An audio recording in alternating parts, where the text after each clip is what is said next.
Let's have a real conversation for a moment. Anyone who's been following me for a while knows that I have multiple businesses. I'm a serial entrepreneur, and I specifically like to work with BIPOC individuals. When I started my first business, I was dead set on only working with BIPOC women.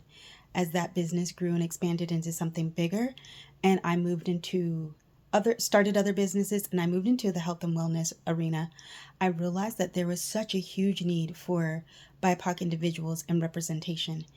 And I was being told by other people in businesses, by business coaches, by people who were successful, that this was a bad move. Not because there's not a need for BIPOC individuals, but because I'm limiting myself, not limiting the clients that I'm going to get, or limiting who I'm able to work with or who I'm able to help, but I'm limiting myself in a way that makes people think that I'm racist. And as I grew more in my business and started expanding more and was in business longer, I realized that that simply is not the case, because this is something that there is a need for, especially in the health and wellness arena. And as I look back on it, a lot of these individuals that told me it was a bad idea are the same people who market to BIPOC people while also refusing to work with them on a professional level. And I think that it's really important that we point these things out and that we pay attention to these things and who we work with and how they market themselves and what they actually do, especially when it comes to health and wellness, because I can't tell you how many times I've worked with people who were so surprised that I work with so many other BIPOC individuals in health and wellness, because like me, they were told this is such a white thing. But the last I checked, health and wellness is not a white thing, a black thing, a Latina thing. It's a people thing. It's a human thing.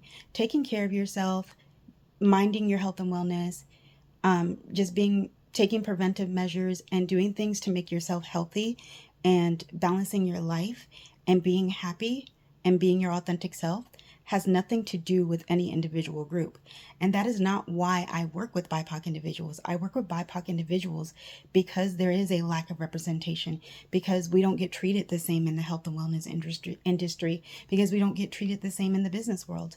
And I think it's important to acknowledge that working with a specific demographic doesn't necessarily mean that you don't work with another demographic, or that you won't, or that you have a problem with that demographic. It just means that you realize there is a need for this entire group.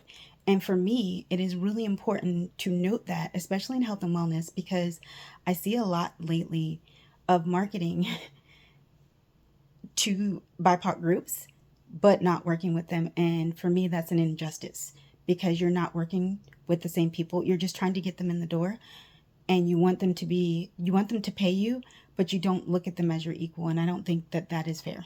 And I don't think that's right.